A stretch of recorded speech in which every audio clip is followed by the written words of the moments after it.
Japan, I guess, majority of the time, some people go over there, they stay. Like, they don't come back. When I was there, like I said, early 90s, I talked to people, they said, man, I've been here for 20 years. Like, 25 years. And I'm like, wow, like, you've been in Japan. Like, I would never even thought about doing that.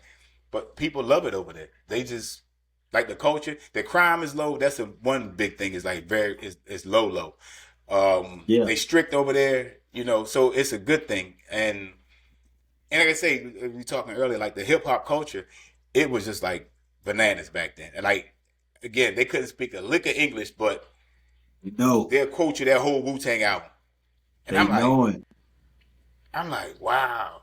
But yeah, and they into like custom cars, low riders, and all that type of stuff too. So it's Americanized. Yeah. A lot of it is, but they still got their Japanese culture. So that's why I think it's dope. Yeah, Japan is dope.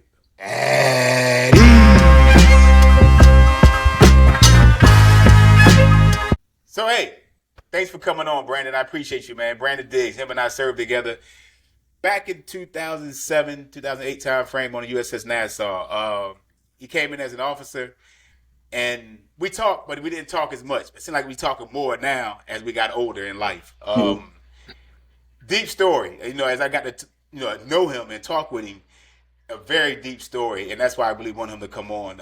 We also just trying to connect and do some other things together as well, but I wanted him to come on and tell his story because I know many of young men that kind of had similar stories but wasn't able to get out like you did. So that's why I kind of really wanted to kind of like talk about it because we share a lot of the similarities, coming up, in the neighborhood and things like that. But yeah, man, just coming from, out of Newport News, Virginia, Warwick High School.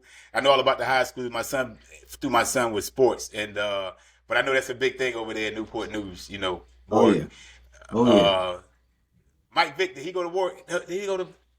Yeah. Mike Vick from the same neighborhood, man. Same neighborhood. Me and Marcus graduated together. We were Sticks coming up, so yeah. Yeah. People don't know Sticks. That's a Virginia word. I learned that some years ago. That's my guy. That's my bro. Yeah. So Marcus Vick. Oh yeah, he was big time Virginia Tech. And I know he got drafted by the Dolphins too. So I remember that. But yeah, you come up playing football as well. Tell us about that story, like coming up playing football, and how you got to go to the Naval Academy. Man, yeah, we had a conversation the other day about just like male influences. So, coming up, single family home, my mom, she never wanted me to play football, but it was our neighborhood thing. So that's the neighborhood ritual. We did it because we loved it, and that's where the skill sets kind of got nurtured. And like me coming up behind those guys, you don't know the talent that you have when you surround around greatness every day. So you get to see people like that doing their thing every day. You kind of second guessing yourself until you actually get out of that circle. So, as I got to high school, and playing against people outside of the neighborhood, I started seeing that I had something. And so the people started noticing me. The coaches started noticing me. Had some unfortunate circumstances. I think we'll get into that didn't allow me to play my junior year, and I played my senior year, and the connections made due to me being a great student and citizenship, everything just aligned. So football was a bonus that kind of pushed me over the edge that got me that appointment to the Naval Academy, and the rest is history. What position you play? Oh, it's linebacker. Yeah. That's what's up. Did you like it, like playing linebacker? Or do you want to play running back? Let me tell you the truth, man. Everybody wanted the ball, man. I wanted the ball. Yeah. I got skill set. I can move, juke, but I did what I had to do, man. And I wouldn't even say I was a bruiser, one of these stickers, people that go crazy and lead with that hat. Nah, I wasn't that guy, but I could get him down. Nah. So I was like an in space player, but I could get busy when I needed to.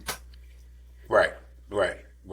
So that's the only other school that wanted you to play for them was the Naval Academy. So in that year, man, I was so hyper focused on Virginia Tech because that's where all my guys were going, my friends were going.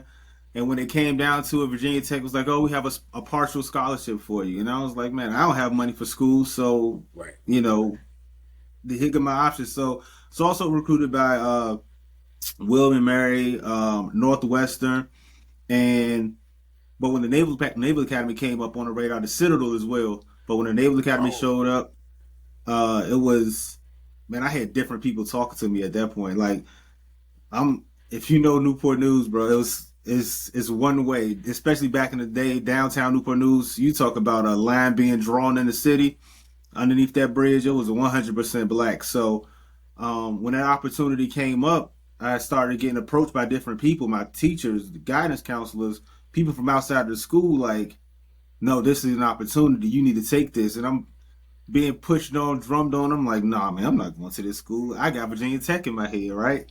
right. Um, Again, stars aligned, man. I went on my recruiting trip up there, met guys from all over the country that was similar to me because I never left Newport News prior to being recruited. So talk about being stuck in a bubble. I was stuck here 18 years, never been anywhere, and first time out, I'm meeting guys from Texas, Ohio, California, and we all sharing the same stories. So on that trip, our similarities lined up, our vibe was right, and we made a commitment to go to Navy on that weekend. Um, Wow. yeah, it was like that, and it's crazy because that journey, it just all our guys didn't make it, man. It was only I would say a handful of us made it through the whole thing. So yeah, it's real. It's real. Wow. So Naval Academy, straight out of Yeah. high school, going to the Naval Academy. Um, how was that? That's 4 years, correct? Whew, so I did NAPS, Naval Academy Preparatory School. I did one Okay. year there in Newport, Rhode Island. And that was pretty much geared towards the kids who didn't have a 1300 plus SAT. Okay. So I had an 1150. I took the SAT one time because I wasn't even committed to going to school. So I took it right before the last one before we can get signed to schools because I didn't have any plans on going to college. I didn't know what I was going to do, but I had again so many people in my corner telling me, guiding me, telling me exactly what I needed to do to put myself Mhm. in position. So being that I had an 1150, I had to go to the Naval Academy Preparatory School up in Rhode Island for a year. So from 2003 to 2007 is when we graduated, May of 2007. Okay.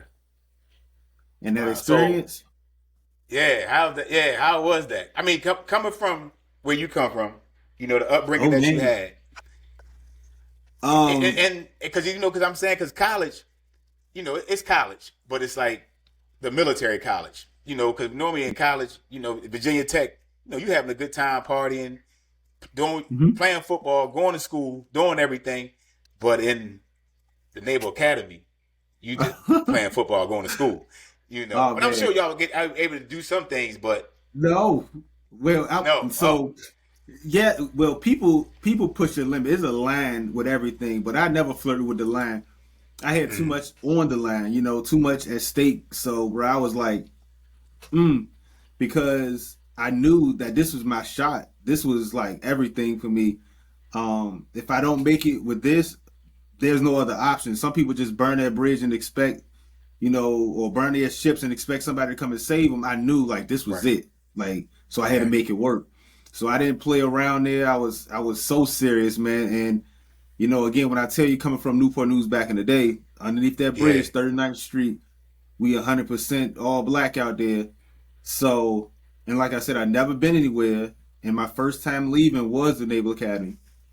And so we talk about a culture shock. Man, I get there and oh man, just being frank, I had a southern grandmother. My grandma was like she was always drumming that message like, oh, don't stay out of the white man way, this, that, and the third. yeah, yeah, So when I get there, and I don't know up, down, left, right, I had teachers and some students, but we never engaged on that level. I was in, the honors classes, but I was always seen and never heard.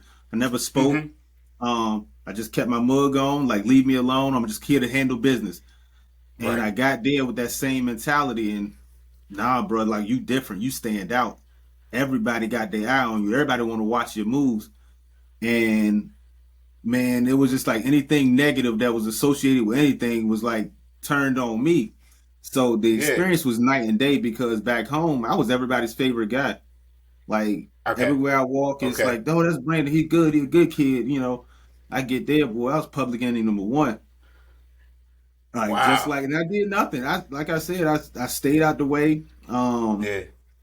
It was just that it was a challenging, rigorous environment where I had to adjust, and I believe my adjustment was a lot different than most. Everybody goes through something, but for me, I was in total foreign territory, man.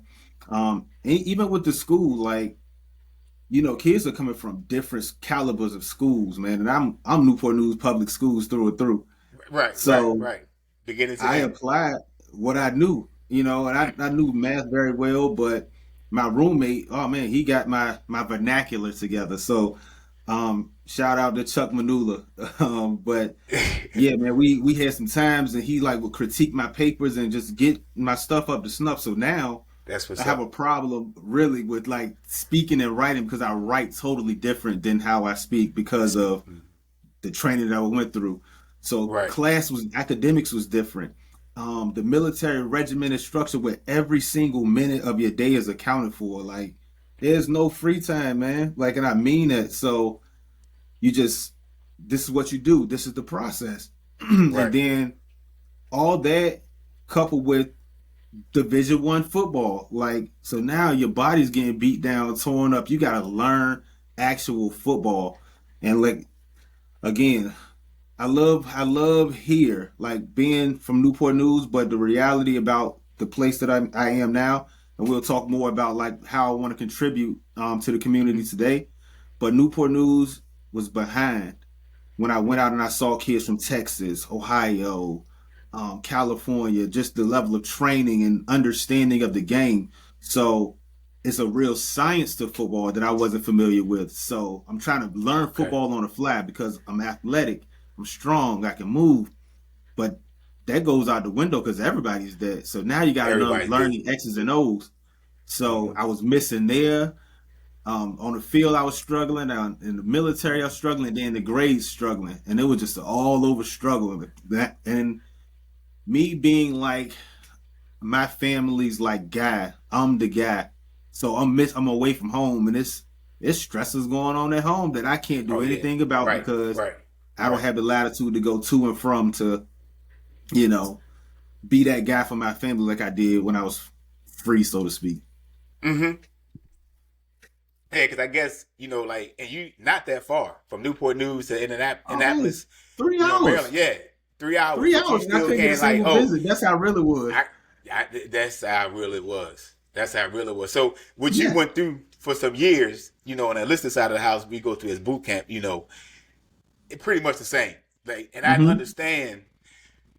I understood it like years. I mean, some years later. Like they really just trying to transform you from being that civilian that you, because Yeah. everybody, like you said, coming from different backgrounds, different Mm-hmm. races, different ethnicities.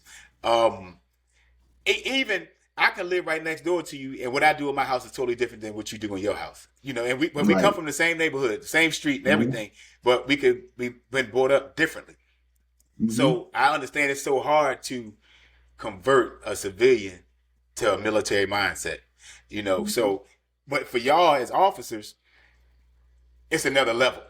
I guess we could continue on getting our training, as we get out there to the fleet or whatever, but they really want y'all to be really locked and cocked to do this job because I guess y'all making big decisions, once them admirals, captains and admirals, so forth, making them big time decisions, on what we're gonna do with the country, at this moment in Right. time. So Right. so it's and I guess they gotta put all y'all through that same pipeline, and because one day somebody gonna be able to make this call, one day. Right. But So the human element that is just the human element is like that cultural piece is big, yeah, and the culture that we identify with wasn't present for the most part. Like so, that made it even more difficult because you just want to feel like you're seen and heard for the most part. mm-hmm, mm-hmm. And when there's nobody there that even understands like how you tick, And and what you and going that was through? like, oh Yeah, man, you saw that environment, and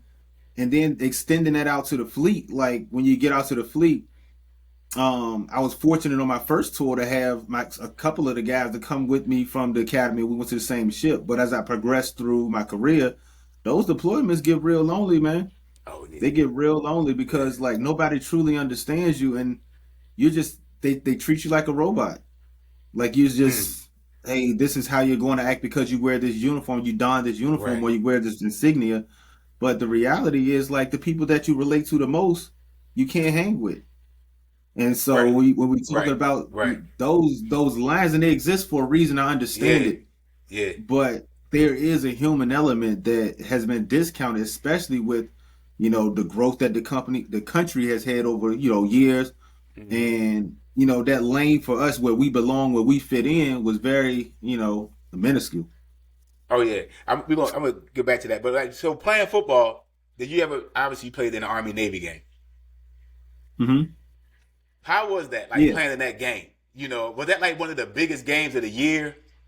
For the Naval Academy, Oh. or did they put it on the board like that, or like how did they Um. take that game over other games?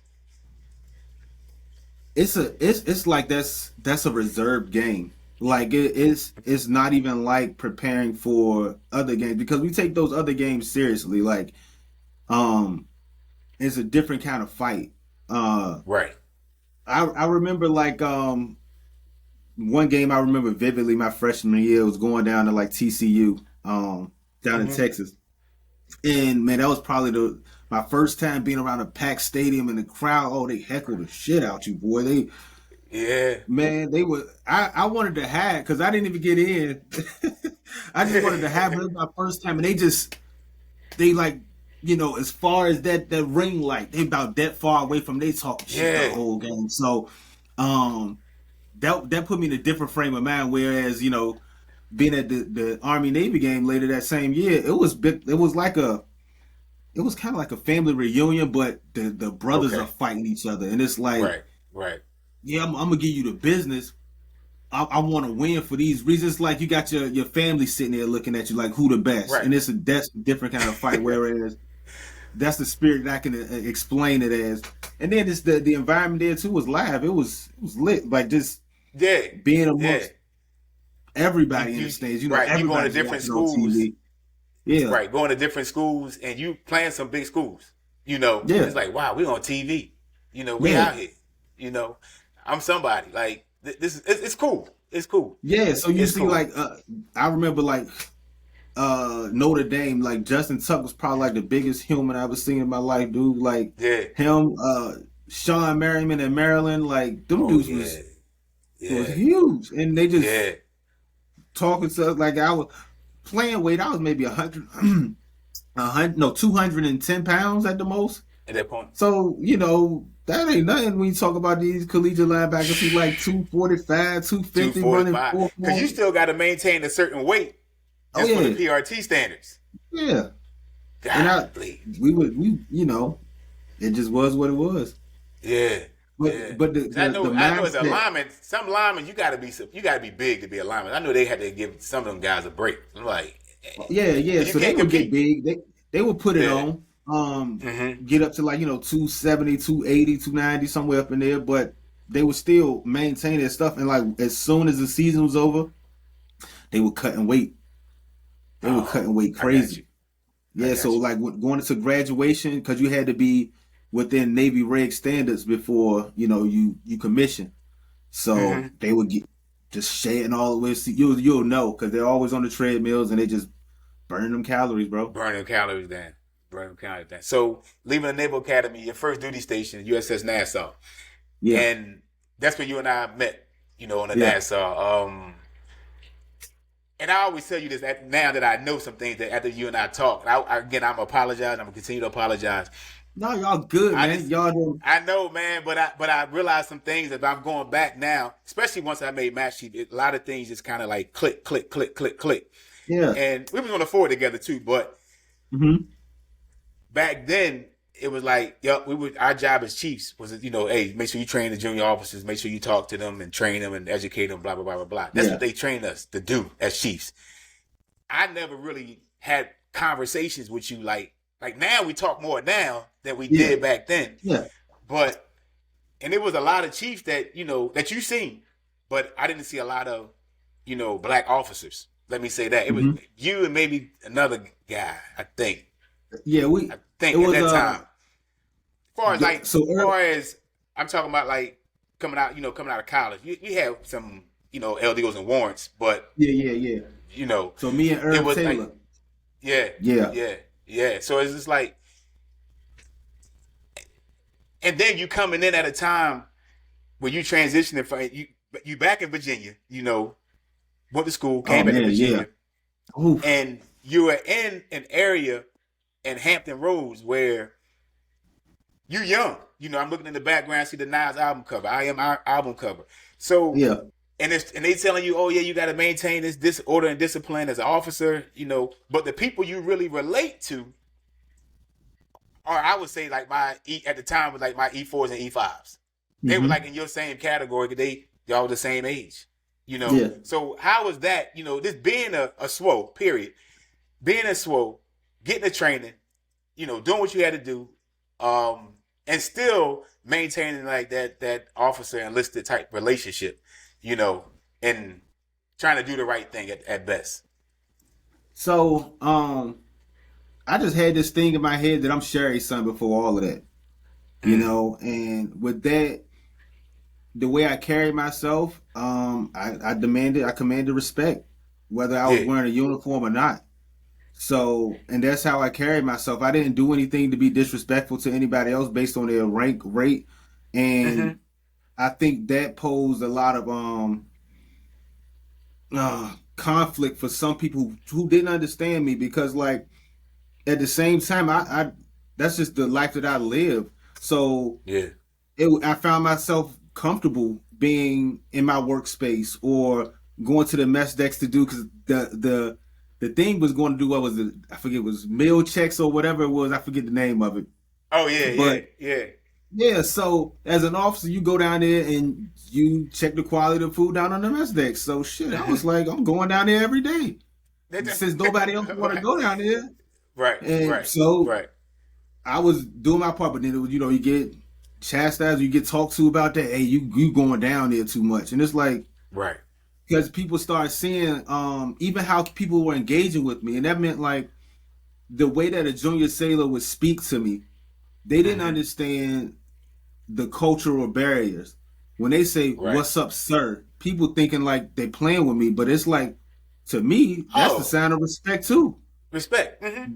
But Mm-hmm. because they don't get other people don't get that it's not a standard across the board. It's like oh that's a frat line, or stuff like that. So Yeah. again, the junior guys, even that I still see them today. They still message me on Facebook. The Mm-hmm. lines have never been blurred from our standpoint. And it was like, and if you have a question or you have a problem with how we engage with each other, then um, that's a you problem. And that's how I Yeah. took it because I knew in my heart my intentions were always real, Right. and I didn't leave that up to somebody else to interpret for me. But Mm-hmm. I know how that can blur some lines for Right. you know um just the maintaining the culture. So I was conscious of it, but I think that at the same time I also maintained that level of respect that I wasn't too overly whatever with this group versus that group or whatever the I case may get be. it. Yeah. Yeah. And it's hard because you just really trying to connect with people that you relate to. But Hmm. the military wants you to say, "Oh no, we want you to lock and keep you in this group right here." You could talk to them when y'all in the shop or whatever like that. But I don't really need you to socializing too much. And again, I understand why they say it, Yeah, why it's done. It's there, and but I guess it's just more for like you just trying to. I hear today to kind of fast forward a little bit. Today they had them type of relationships. The relationships where they didn't want you to have back then, it's kind of okay to have them now. And again, it's always been cool. Like, I just don't want to socialize with you when we just at work or we're in our space. I should be able to talk to you no matter where we at on the ship or the right, base or whatever like that. We should be able to have a conversation because we work together. yeah, Some right, people going, yeah, cross the line. That's okay. You're going to have that. That happens not just in the military. That happens in life. right. People cross the lines on many of things.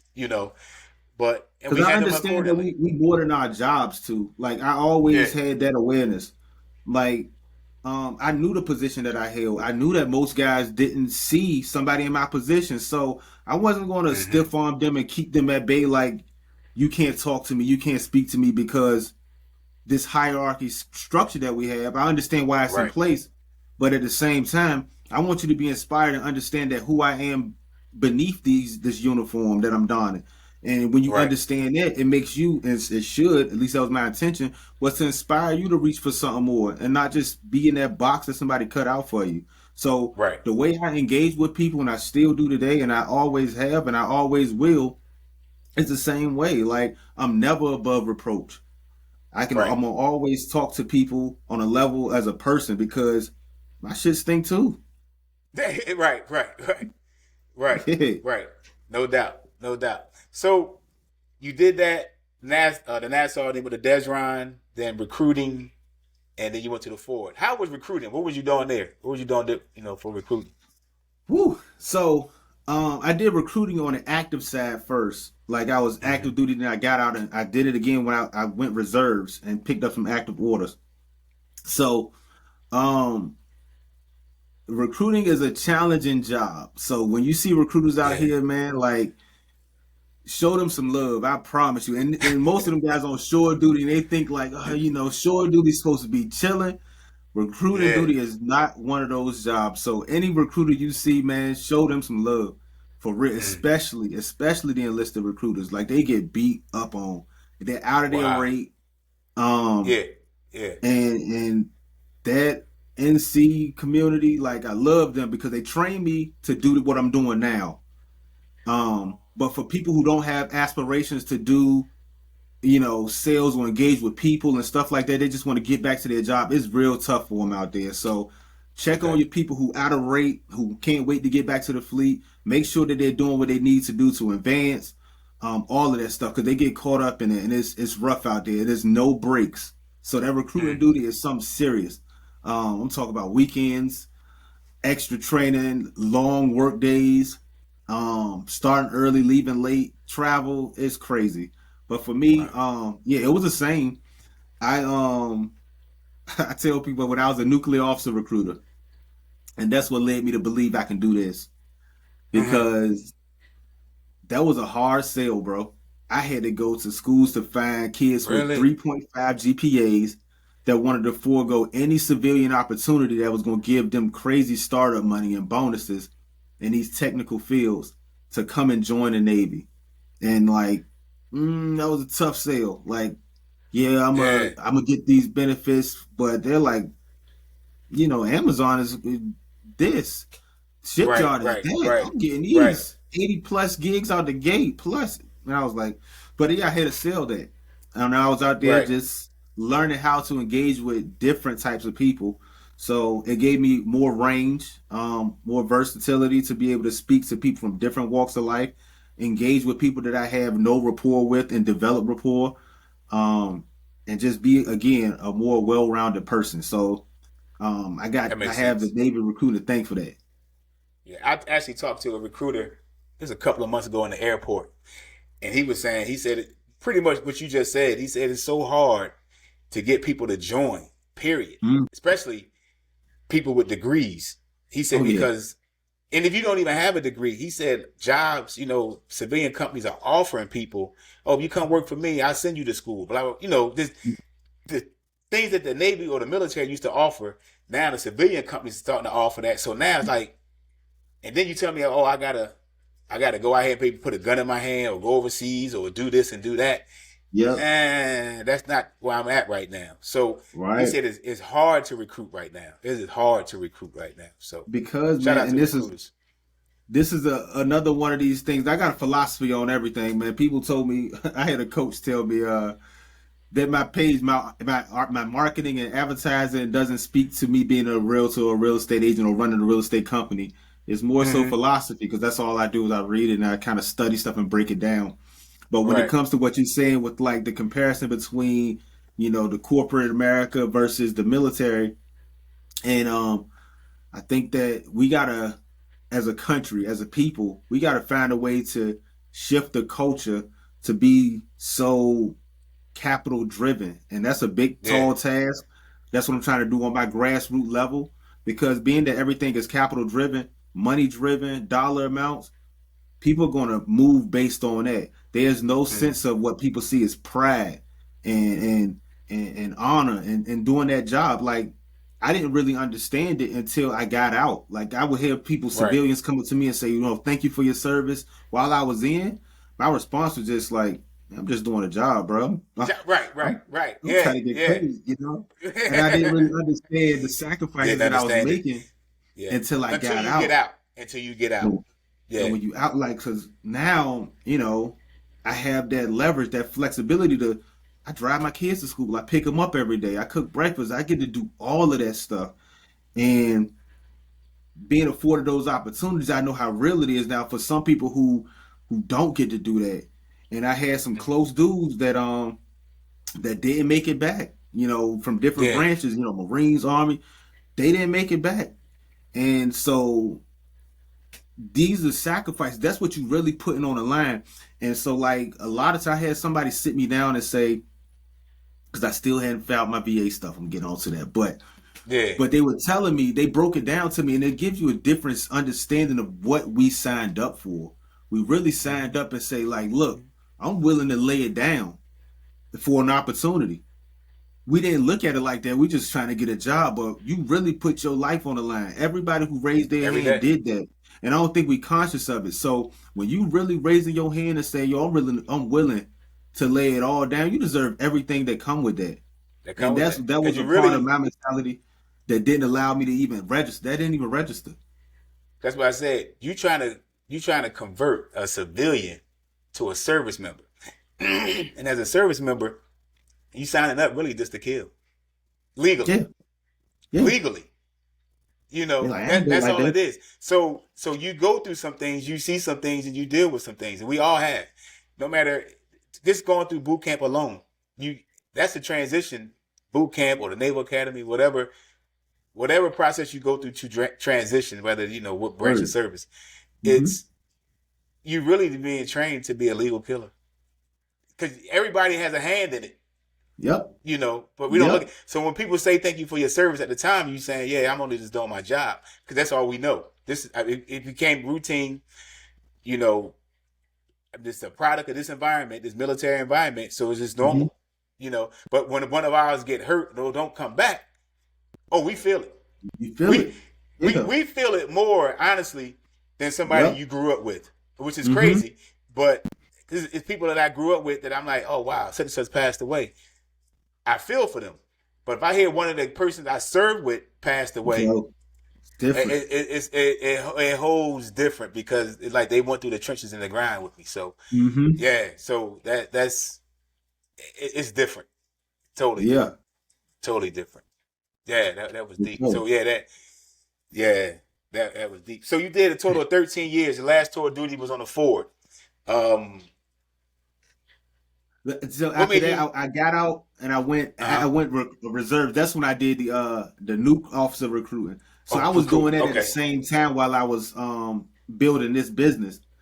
Um and yeah, man, I was trying to go back and do some rec because general officer recruiting was kind of easy. Like, it was just, you can go to the Yeah. school and just, come on, I got you. Right. Right. Right. Right. Got you. Hey, go take this test, get this score, and this GPA. But when that came back, they was like, "Oh, you Hmm. already have experience, so we need you to do the new thing." And Right. man, I ain't signed up for that for real. But God got Yeah. His way, Yeah. Yeah. Yeah. stretching No you, doubt. and He stretched Tell me. me And if I, if you remember one thing that you enjoyed most about the military.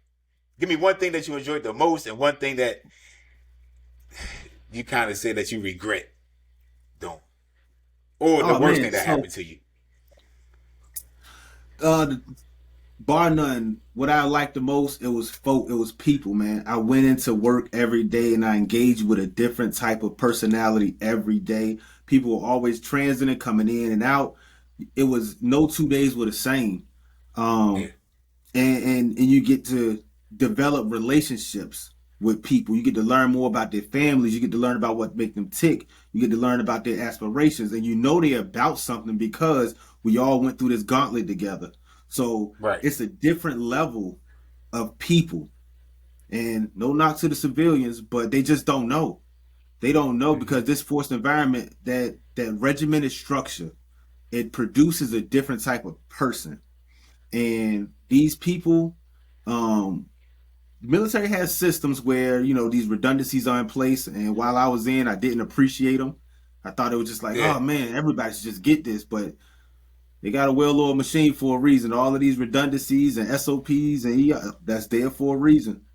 Right. And we get so um conditioned to using those that for me, when I got out, I'm expecting the rest of the world to have this in place and don't exist.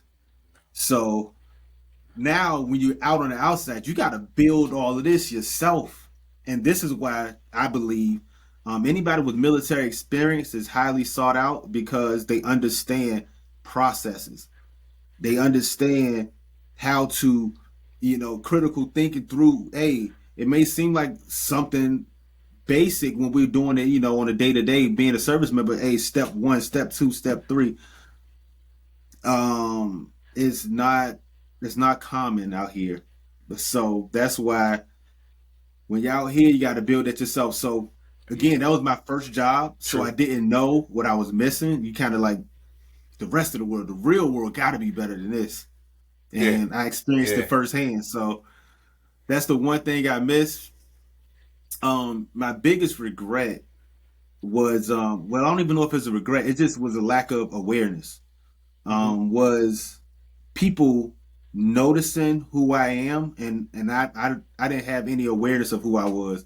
So with that being said, I see people noticing me, and the environment that I came from. When people are looking at you, it's like get your guard up, put your Yeah. mug on, Always. Always. Yeah. be Always. watch these mugs. And so now Yeah. I'm not saying anything. I'm just giving people stone faced looks because my environment has taught me to this is how you protect yourself. Mm-hmm. And going into this world, when people looking at you, they want to engage with you. But where I'm from, if somebody looking at you, no, you don't want to engage with them like that. So not understanding those two worlds, I regret. I'm not even saying I regret. I just didn't know. But if I could Yeah. change anything, I would soften my approach and engage with more people because I had an abundance of people at my beck and call that I just didn't engage with because my previous world has showed me that's not how you engage with people. So I got you. being that nobody helped me to translate those two worlds, I just went through a lot of years in the military with that same stone cold face because it was just like, don't play with me. And that's all I knew. And I never Mm-hmm. had an example of somebody saying, no, man, you are not in any danger. Nobody is going to do nothing to you here. Right. Relax. Like, Yeah. I didn't Yeah. get that. So until I got out. So that's one thing I could change. I would just say soften my approach with folks. I got you. What's your favorite port visit, like overseas? Favorite place that you visited overseas? Oh man, I would say Malta, man. Malta. Yeah. Malta was Malta was Malta was nice. Malta was yeah, nice. yeah. Yeah. Yeah. I, Malta was yeah, I nice. like that far better than the Dubai and All that. Yeah. Haifa and all that. That stuff All them was places. American to me. But Right. getting off that boat and I was like, hold on, I'm looking like I'm in a different world, man. It's different kind of everything.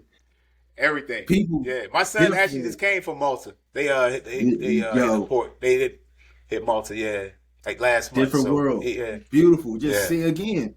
Engage with the people. Like I appreciated all the reports though for real. Oh Um yeah. just Oh yeah. being out of the country. God Country. bless America, I It's promise you. But man, yeah.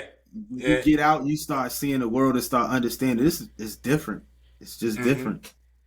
And you notice like a lot of people are actually moving overseas.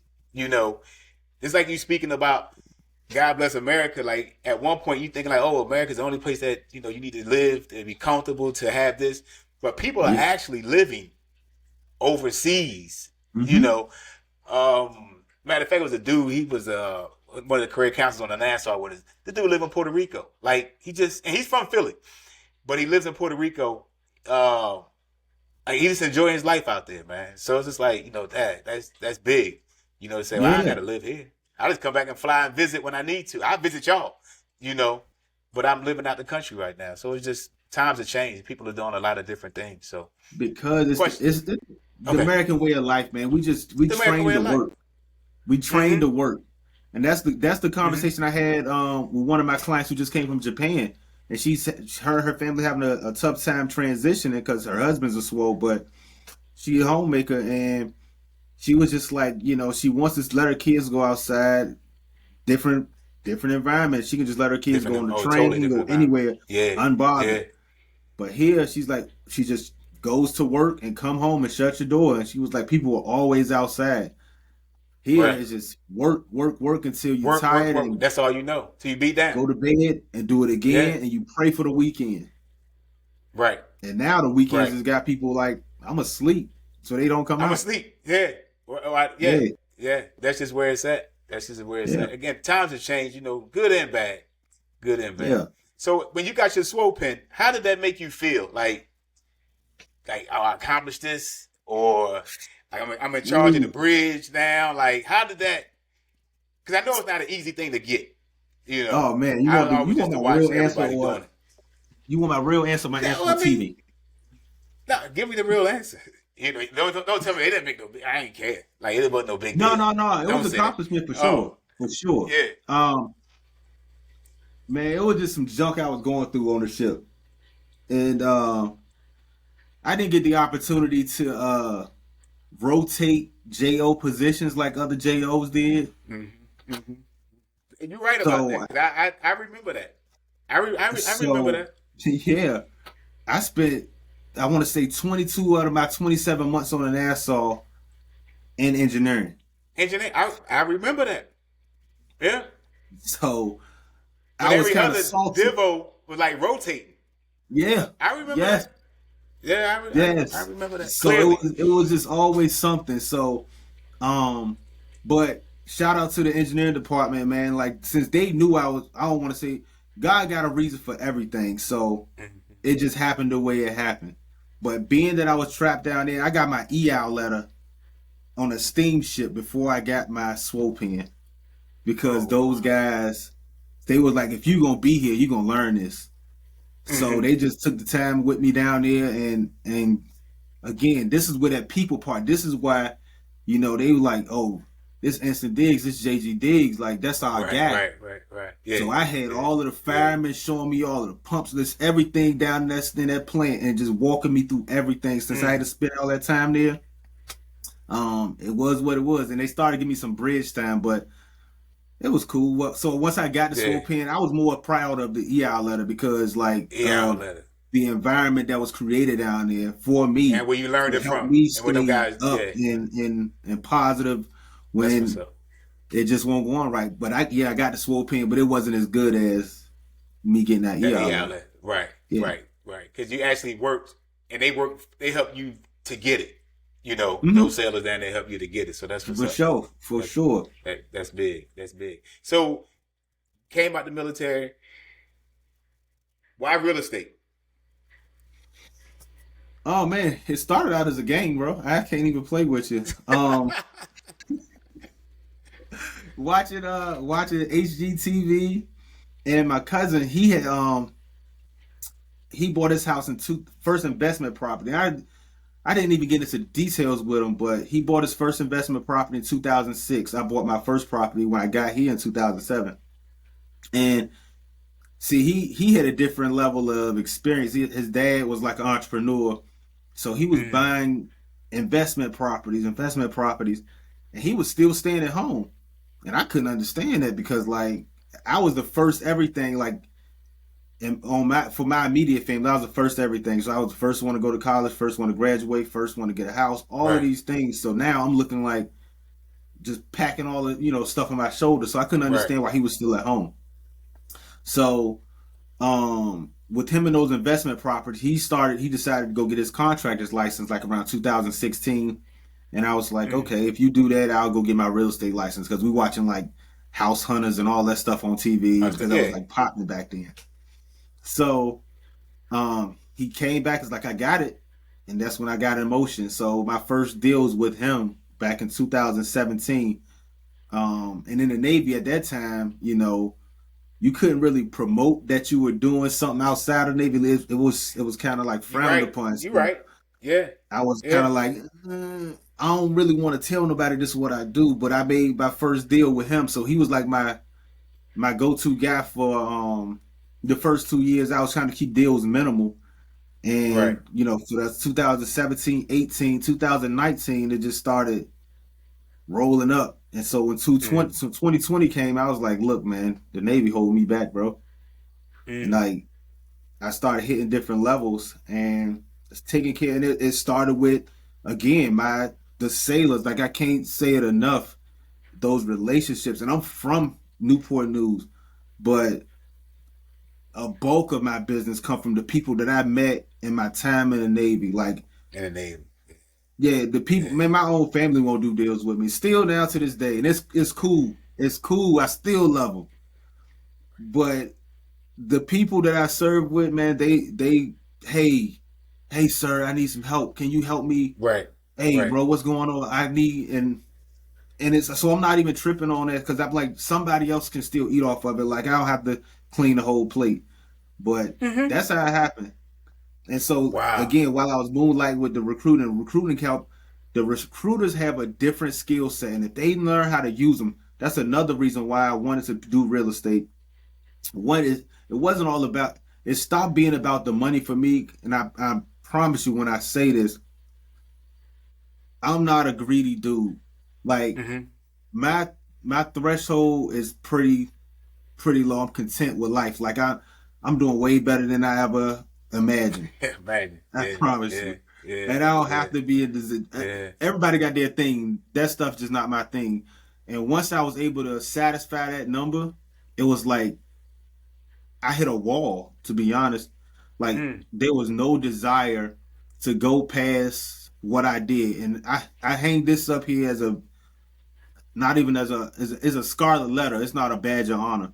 It's a scarlet Okay. letter to remind me like there's no reason why you should do that many transactions in a year by yourself. There's Mm. no good reason in the world because I worked to no end and it had diminishing returns. The money didn't feel as good because I'm working all the time, taking away from my kids, not going to their games, and doing the things that I said I was getting out of the military for. Okay. So I got you. that right there that serves as the reminder that my purpose was different. So it's putting other people in position to win. It's giving other people opportunities. It's teaching. Now I'm in a position where I'm not running and gunning and shooting the streets all day. When I say I want to teach people, when I want to show people how to do different things, that's where we're going in 2024 and beyond. I'm hosting classes. I just put a video out with my cousin and showing people how to maneuver money. Because right now, and I'm about to get long winded, but just No, just bro, just we hold got plenty on. of time. Go ahead. No, we Okay. good. Come on, So bring it. so right now, from COVID, when we start having the interest rates drop and everybody fell in love with those interest rates and they're just like, hey, I'm stuck. I'm here forever. And it's like we got to learn how the money game is played. The money game is played through manipulation. Like that's not real. The rate that you're holding at that money with that money, you can get it at a exponential rate if you're willing to put in the work. I know we're willing to put in the work because, like I said, the people, my service members, my clients, if you did any form of boot camp, you didn't do it just to crawl your way to wealth or whatever the case may be. It's Right, time to right, start, right, right, right. putting some action and get off that passive mode. So with those interest rates being low, everybody fell in love with them and they're not willing to move out of their houses. We have this housing crisis in the country where supply and demand is real. Um, but there are people who are still buying houses, and all of them are like these big corporations. Mm. Just looking at the articles, and you can Google this stuff, it's out there. They're buying up single family homes in droves and renting them out to people. And they're starting in the major cities first. I think that, the Hampton Roads area is probably going to be on their radars pretty soon once they understand how this infrastructure works. I don't think people pay too much attention to how concentrated we are with military here. Oh as yeah, well heavy. as government installations, as well as now we're seeing casinos coming to the area. You're seeing big Heavy. Oh, corporations, they coming. Amazon, they're They opening up coming. the HRBT. It's a lot of Yeah. movement happening that people aren't focused on, so they're holding on to these properties. Whereas you can utilize the equity in those homes through, Mm. a line of credit, or hey, you don't want to become a landlord or anything, sell the property, use that money for the down payment on your upgraded house because the homes have appreciated at unprecedented rates. Um, you see people with six figures worth of equity. Like I offer free CMAs. I Hey. say, hey, comparative market analysis. I'll give it away to you just to let you know where you are and give you some plays to show you this is how you can maneuver that money to where, yeah, your new interest rate may put you at $300-400 more than what you were paying, but you were able to put that money down. You have a substantial amount of money in your savings that you can now put to work for you in different ventures. So you're going to make more money monthly than that $300 that you're paying on this mortgage. But people get hyper focused on, I'm paying $300 more, but you're making this amount of money over here now. Right. So Right. educating Right. people on that stuff is like a passion of mine. Showing people uh, different skill sets, just talking to people. It may not be real estate that you want to do, but the more you talk to people, you start opening up opportunities to know what this person has going on, and now you're a hub, you're a connector, and with that go giving spirit where you're willing to just show up and give value to people, you'll see it start coming back. Reciprocity is real. Oh, Um, no doubt. the laws of attraction, all that stuff is real. It might seem like some hocus pocus, but man, when you start putting that stuff in action, it starts showing up for you. So that's why I walk around here unbothered. Like, yeah, do I have my crap days? For sure. For Yeah. sure. Yeah. Yeah. Yeah. But Cause I'm I I'm out know. here paying dues. Right. I know. I'm guilty. Let me say this. I hate high interest rates.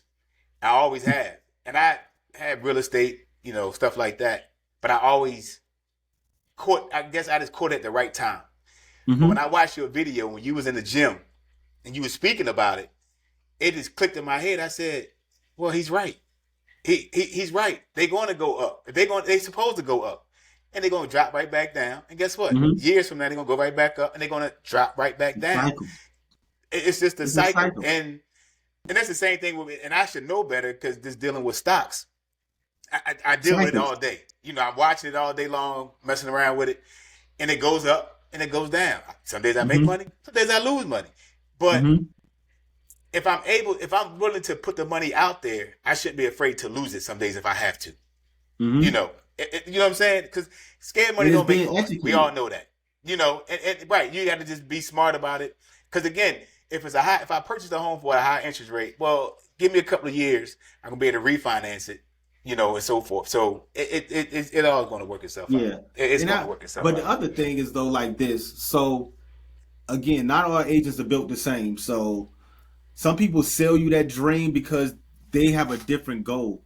I would Yeah, never tell somebody or advise somebody, put them in a spot to purchase a home where it's going to kill them, like where your house poor or you threaten to miss a payment or put yourself in some danger. I'm hmm always advise you to look at something, but if it's something that you can cut out of that budget in order to sacrifice, like do you have to have that pair of Dior's or whatever the case may right, be? right, Can you right, go right. out Yeah, a pair of mics that month, like paying that yeah, 300 right. for some mics that month because you want to invest in this property that's going to pay you dividends later down? No Then doubt. look at that. But if it's like you already strapped and you don't have anything to give, I wouldn't advise you to do that. But if you got some fat to trim that fat. But Yeah. people are gonna tell you, oh no, date the rate, marry the house, and knowing they're not in a position to like, if anything comes up, yes, it's on you. Yeah, Um, right. You're right. it's on you. You're right. And that's good that you educating, as a realtor. Because some majority of the time people think a realtor is like, oh, they just want me to get this house so they can make it a commission. You know, but if you educating them on that process, that's a lot of love. That's a lot of Yeah, love. You know. man. So that's Yeah. how it's been working for me, man. Like I said, this is how I do it. It's Yeah. no shit, really relationships, and people have so much going on in their lives that they don't have time to commit to what I do every day. The Mm-hmm. honest truth is, your average realtor doesn't know what they're supposed to do every day. The reality is, you're supposed to be up on the trends. You're supposed to understand the market. You're supposed to be able to explain to people what these cycles mean, where we are in the cycle. Right. You're supposed to understand how this ties into the economy. How is this a part of the big picture? You're Yeah. supposed to Yeah. understand how this is because it's hyper local. What happens here in Hampton Roads may be different in Ohio and in Philadelphia. It just may be Mm-hmm. different. It's not always the same market. So we get these people who hop on these platforms and say, "Oh, interest rates is killing everything." When the reality is, Hampton Roads is one of the top three, the hottest three areas in the country. So it don't apply to us across the board. It's not a broad stroke. Right. No, you got to be Right. hyper focused on what's going on in your backyard. And a lot of Mm-hmm. people can't really tell you. They're just like, "Hey, I'm a realtor. Come and buy a house with me." That's cool That's it. because we all had to Yeah. start somewhere. But if you really want to learn stuff at a high level, people need to start sharing this knowledge and working on your stuff at the same time to see you always constantly evolving and bringing value. My If mindset not, now is like to teach people how to do this stuff for themselves because I ain't in no competition with y'all. I don't. mm-mm, I want you to be able to track this thing yourself so that when I say it, you be like, "Oh yeah, I'm already knowing." Or, "Hey Brandon, right. did you think about that? Help me be sharper." I don't want to be, Right. that guy who just Right. holding on to all the info. Make me sharp. No doubt. No doubt. And going back to that each one teach one type mentality, like, we can share this knowledge and still grow, you know.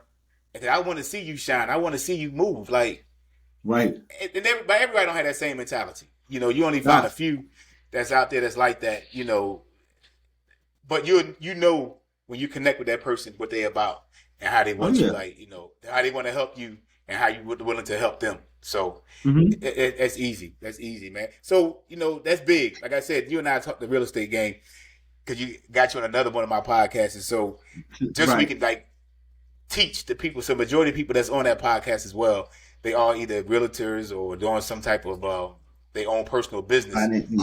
So even going back to what you were saying, it was crazy at the time. You being in the military, you couldn't tell nobody that you was a realtor, or you couldn't tell nobody, "Hey, I own this store over here," or "I do that." Because people were like, "Oh no, you can't patronize. The people can't come in there and buy nothing from you."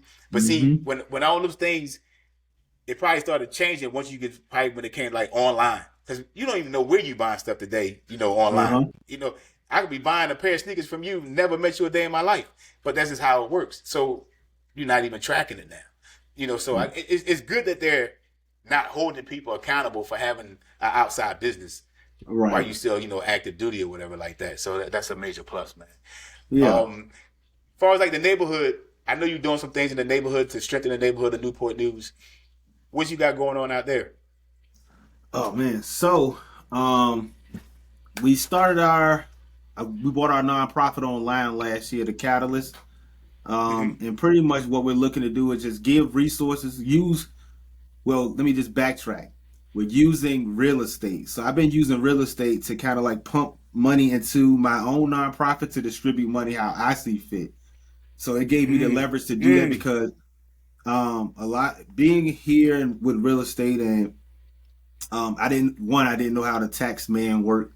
So you live and you learn. I got some knowledge now, Yeah. so I can tell you everything not to do now. Right. Right. Right. But Right. Right. that's what led me to kind of like create that nonprofit, kind of funnel some money there, and Mm. pretty much put those resources back in the community. Um, so using that with the nonprofit, and now we got online with this program that a friend of mine has started, helping him put it together, where we are pretty much pouring back into these young men who have aspirations to become collegiate athletes.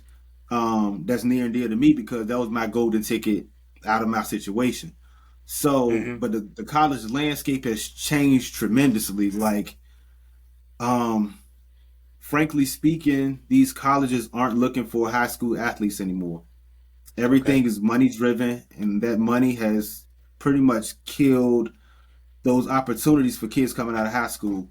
So what we're doing now is to give them bring awareness to them on what they need to do in order to prepare to even show up as a prospect for these colleges.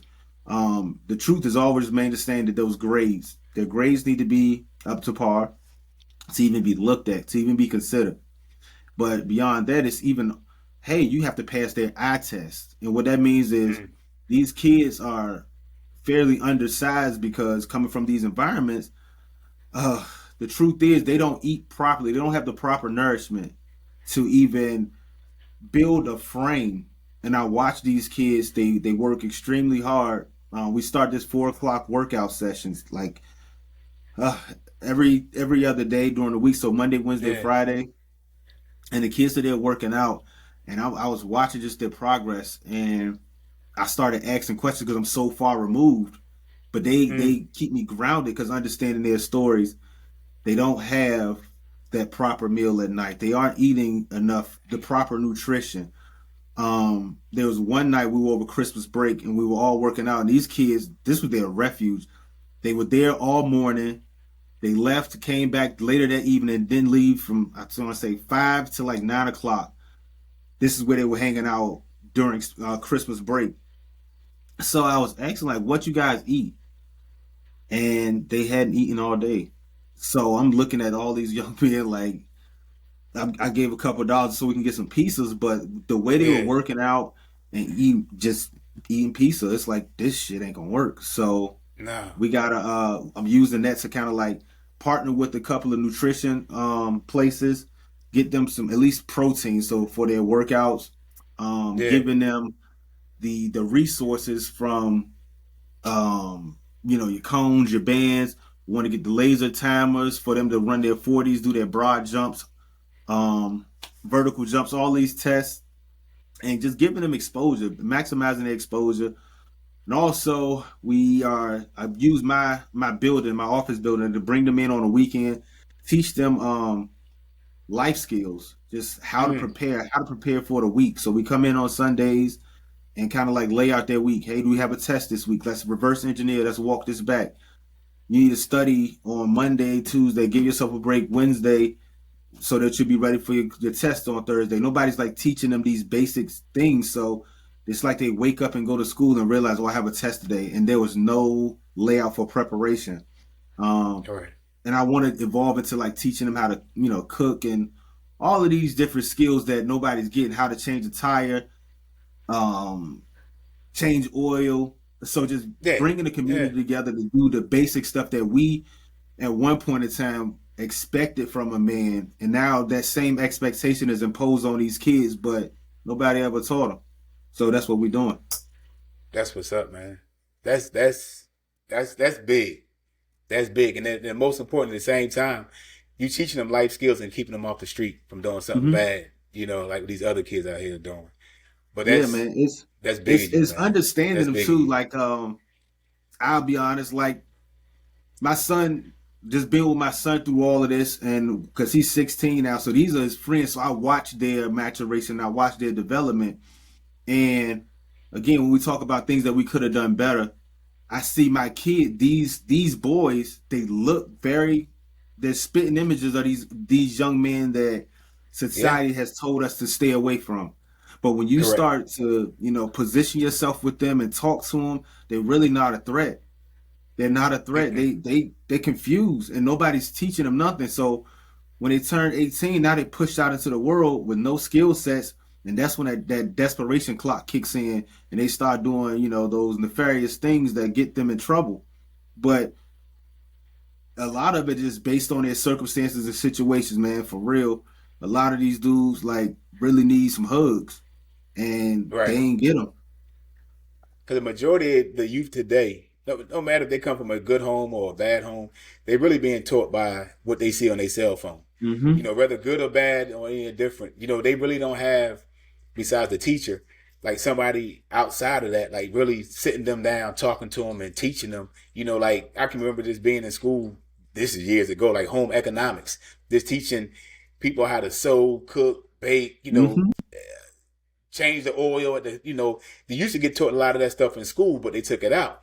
So now it's like, who is teaching, the youth, basic life skills? But I guess Nobody. over time things change and people are looking like, oh well, I just need a cell phone. I can figure out everything, just by Googling. or YouTubing it, something like that. But you never really not they missing out the one-on-one interaction with you can have someone in the room that you could talk to and ask questions to. So that's Right. big, man. That's mad love to you. That Mad human love to you. piece, man. Yeah, yeah. That's They it. missing out on a lot of that, man. I'm gonna end with this, man. Give me your top five. I don't want to say rappers. I want to go Oh, musicians. Top five musicians. musicians. Musicians. You Oh know, it could man, be that hip make it hop, R hard, and bro. B. I know, That I make it know, hard. I know. Because I mean, then I really only been asking your top four because I can see who in your top five. You know, for Hey, rap. all right, So well, I'm a just, hey, Nas my guy. I Nas know my that. guy, bro. Right. And people go always say, "Oh, he ain't the best." That's just my guy. Like He the best of you. That's what's important. I pattern my just life. I was just that's my guy. I just tracked everything he was doing, and I kind of like that was my Yeah. mentor, my guy. He don't even know it yet, but like we gonna meet and we gonna kick it, like for real. And Right. That's so what's up. that's even beyond the just any ranking. So he God level to me. But I like man, I got a wide range of music, bro. Like when I'm chilling, I throw on some Hmm. Sade. Um, Yeah. There you go. I love Sade. Like, hey, I missed her last tour. She came up with the Baltimore. Hmm. Um, I like Three Stacks, Andre Oh 3000. yeah. Um, Yeah. shoot, I like Prince. Prince Oh and yeah. Mike, like I want to put them in one. Like You they, can put them in one. All right, yeah, I was gonna they split them, but that's fine. But that's those. I can see that though. I can see that. Um, I can see that. who else I got, man? One more. Just give me one more. Mm, I'm gonna go with the young guys, bro. So like my young guy is Kendrick, man. Kendrick. I like Kendrick Yeah, yeah. He like a student because of Nas. He a student of Nas in a way, in a lot of yeah. ways. Yeah, So he like that next level, just a thinker, and that's yeah, is not popular amongst a lot of people, but it just raised a different level of thinking and consciousness and awareness, and like that's the stuff that I be on. Stuff when the music go off, it left me with something. So that's what I'm right. about. And I like everybody else. Like it's Yeah, easy to say Jay-Z. It's easy to say all of that. It's easy to say that. Like yeah, that's cool, but that's it's why I like said man, I'm musicians because it's easy to say. It's easy to give. It's not so easy to give a top five rap list though, but yeah, I already kind of know who's the people like today's top two, which is to be the Nas and Jay Z. That's why I say yeah, musicians because people, we listen to different type of music depending on what vibe we in or what we got going on. We just listen to different stuff. So yeah, yeah, yeah. But yeah, man, I appreciate you, man. Thanks for coming out and supporting us, man. But we're gonna do more stuff together. So we got a lot of work to do. yeah, We got a yeah, lot of work to man. do. I So appreciate the yeah, opportunity, yeah. brother. Let's just keep building. It's only the beginning, man. We got a lot of work to do.